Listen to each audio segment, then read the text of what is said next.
WGN Investigates with an update tonight on the Iowa man arrested for having multiple guns in a hotel room overlooking the lakefront. City officials portrayed the arrest as potentially preventing a tragedy. But a week and a half later, newly obtained records don't quite match their rhetoric. Investigative reporter Ben Bradley joins us with what he uncovered. Ben? Micah and Ray, police were understandably concerned when they found weapons in this hotel room. The guest with the guns does not have a criminal record, and newly obtained records show he told officers the only reason the guns weren't stored out of sight was because he needed the bag to go to the beach. When police arrested Keegan Castile July 4th weekend in a hotel overlooking Chicago's lakefront, they found guns and ammo.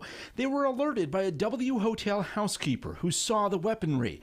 Here's what city officials said 2 days after the arrest. This employee saw something by entering the room to clean it that likely prevented a tragedy from happening.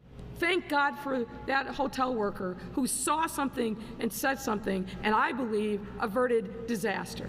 Castile, who's from Ankeny, Iowa, was hit with 2 felony counts of aggravated unlawful use of a weapon. He spent a night in the Cook County Jail before bonding out.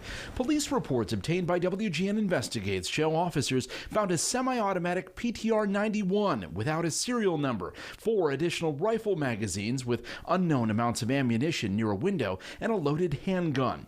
What they don't show is any evidence of a potentially sinister plot, as envisioned by the police superintendent and mayor. In fact, arresting officers wrote in their report Castile told them he left the weapons in the hotel room when he went to the beach. And police did find an empty tactical bag with what appeared to be sand from a beach. Do you have anything you want to say? Police and hotel employees have been on alert to shooting threats since 2017 when a gunman in Las Vegas used his room as a perch to spray automatic gunfire down on a country music crowd, killing 60 and injuring hundreds more. In contrast, Castile's attorney says he came to Chicago with plans to propose to his girlfriend on the Ferris wheel at Navy Pier. He wound up doing so minutes after being released from jail, ring in hand. She said yes.